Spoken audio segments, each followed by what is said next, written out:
j'espère que vous allez bien. Je me présente, je m'appelle Aménan et bienvenue sur l'éveil ivoirien. J'ai le sourire car là nous allons parler d'un projet d'immigration qui arrive dans les prochains jours. Donc là vraiment, vous faites partie de ceux qui vont avoir l'information avant tout le monde, donc vraiment saisissez l'opportunité.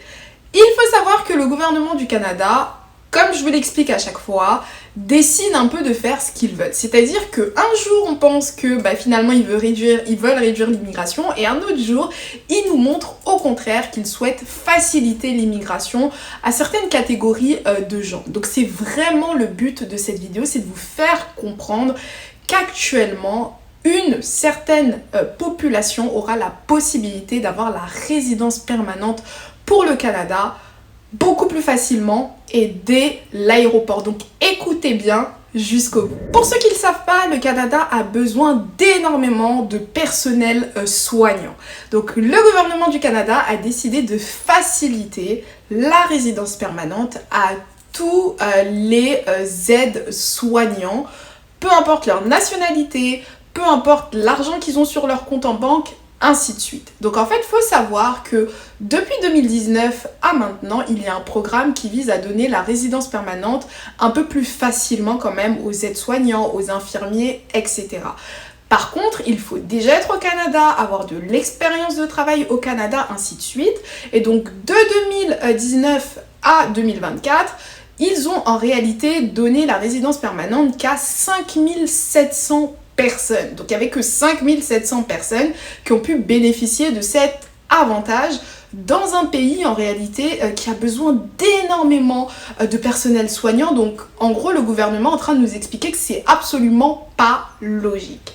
Ce qu'ils ont décidé de faire, c'est de faire en sorte que ce programme se termine le 17 juin 2024, ce qui veut dire qu'à compter de cette date, ils auront l'envie, ils auront la possibilité et ils souhaitent surtout mettre en place de nouveaux critères pour qu'il y ait plus de 15 000 personnes de 2024 à 2026 qui puissent avoir la résidence permanente. Ceux qui ne savent pas ce que c'est que la résidence permanente, partez du principe que vous avez tous les avantages d'un Canadien, sauf en réalité le droit de vote. Donc en gros, vous êtes vraiment résident, le Canada c'est votre pays, vous avez accès à tous les services dès votre arrivée, ainsi de suite.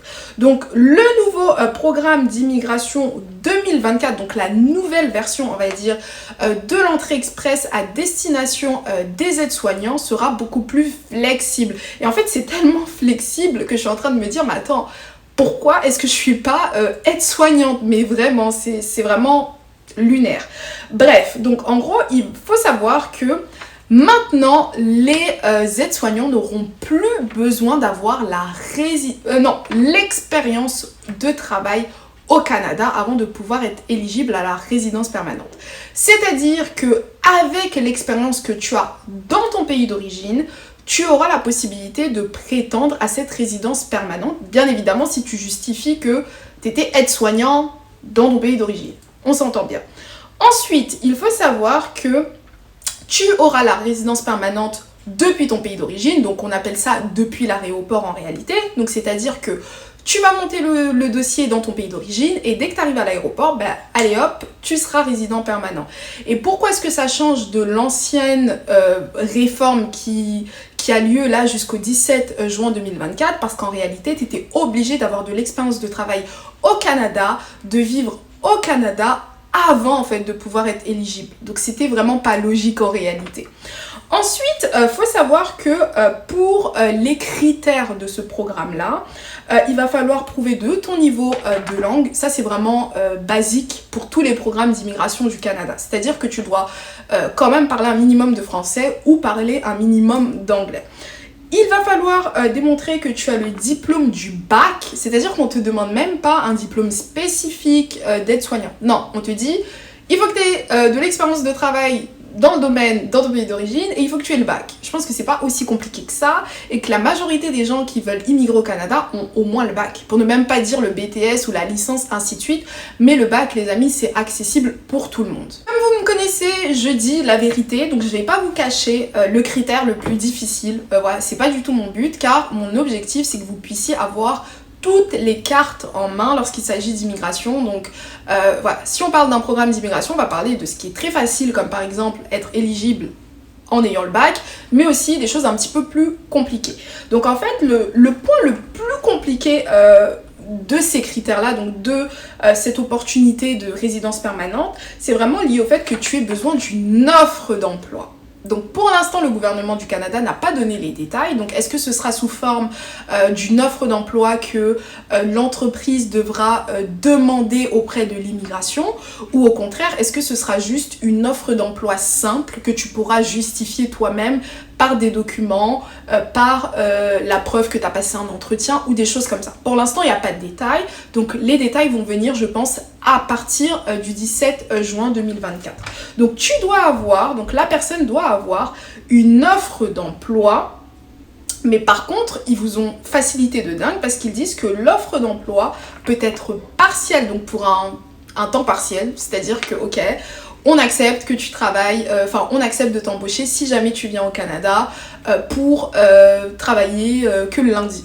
Voilà, ça c'est une offre d'emploi partielle.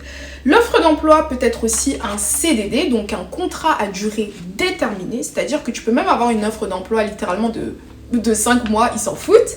Et de 3, l'offre d'emploi peut découler d'un milieu associatif, c'est-à-dire que une organisation non gouvernementale, une association, etc., peut te délivrer également l'offre d'emploi.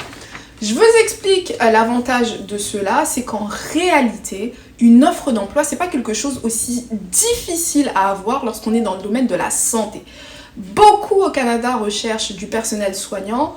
Et en plus de ça, si tu as la possibilité aussi de pouvoir même postuler dans tout ce qui est maison de retraite, etc., sachant que ça rentre dans le cadre des offres d'emploi, c'est pas aussi compliqué, on va pas se mentir. Sur ma chaîne YouTube, j'ai énormément de vidéos qui concernent justement comment trouver un travail au Canada, comment trouver une entreprise qui souhaite nous sponsoriser. Donc vraiment, les amis, vous pouvez faire un tour aussi sur ma chaîne YouTube pour avoir les petits tips.